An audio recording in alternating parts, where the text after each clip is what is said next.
tu refuses d'être corrompu, alors tu n'auras rien.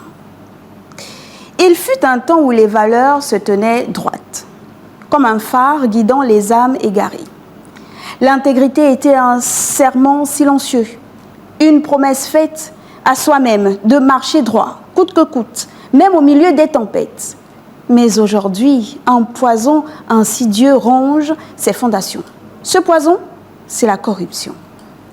La corruption ronge nos sociétés comme un cancer. Elle infiltre les institutions, dénature les valeurs et étouffe les espoirs de plusieurs citoyens. Partout où elle s'installe, elle laisse derrière elle méfiance, injustice, frustration et inégalité. Comment bâtir une nation prospère lorsque les ressources publiques censées servir l'intérêt général sont détournées pour enrichir une poignée d'individus? Comment espérer une justice équitable quand ceux qui abusent du système échappent à toute responsabilité grâce à des pots de vin?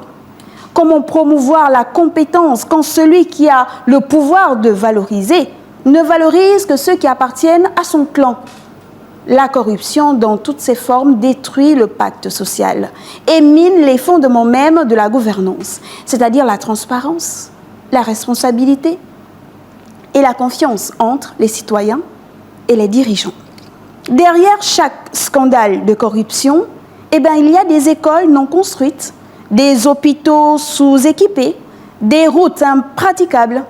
Derrière chaque acte de détournement, il y a une mère qui pleure son enfant faute de soins, un étudiant dont l'avenir est compromis, une communauté entière privée de dignité. Refuser la corruption dans un monde où elle est omniprésente, c'est souvent s'exposer à l'isolement, au mépris et, dans certains cas, à l'échec social.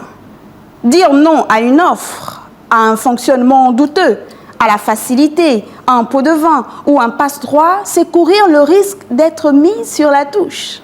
Dans les sphères professionnelles, cela peut signifier la stagnation de carrière, la perte d'opportunités, la privation de reconnaissance, le harcèlement moral ou encore la marginalisation. Et là, c'est avec beaucoup d'ironie que l'on parlera de vous dans les couloirs. Ah, voilà encore cet individu étrange, ce spécimen rare, celui qui ose refuser de jouer le jeu. Dans un monde où tout se négocie, où tout a un prix, lui, il préfère garder sa conscience tranquille, son intégrité. Quel gâchis! À quoi ça sert une conscience de nos jours, franchement? À quoi ça sert de vouloir faire son travail correctement? Ça ne paye pas les factures, ça ne remplit pas le frigo, et encore moins les poches. Mais vous savez quoi? En vérité, celui qui refuse d'être corrompu, il y gêne. Non parce qu'il est incorruptible, mais parce qu'il a la force de se regarder en face. Et il nous amène à regarder ce que nous sommes devenus. Cependant, le véritable danger de la corruption réside dans l'indifférence qu'elle finit par engendrer. Nous risquons de baisser les bras, de croire que rien ne peut changer. Pourtant, c'est précisément là que réside l'espoir, dans la capacité à dire non, à exiger des comptes, à revendiquer une gouvernance basée sur l'éthique et l'intégrité, à toujours rappeler ce que nous méritons en réalité, même si on fait semblant de ne pas nous entendre.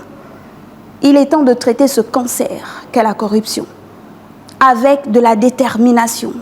Cette détermination que ce cancer-là exige, cela passe par des lois intransigeantes, des dirigeants dignes, une justice indépendante, des managers intègres et une société civile vigilante. Cela passe aussi et surtout par une révolution des mentalités, car la corruption ne prospère que là où elle est tolérée.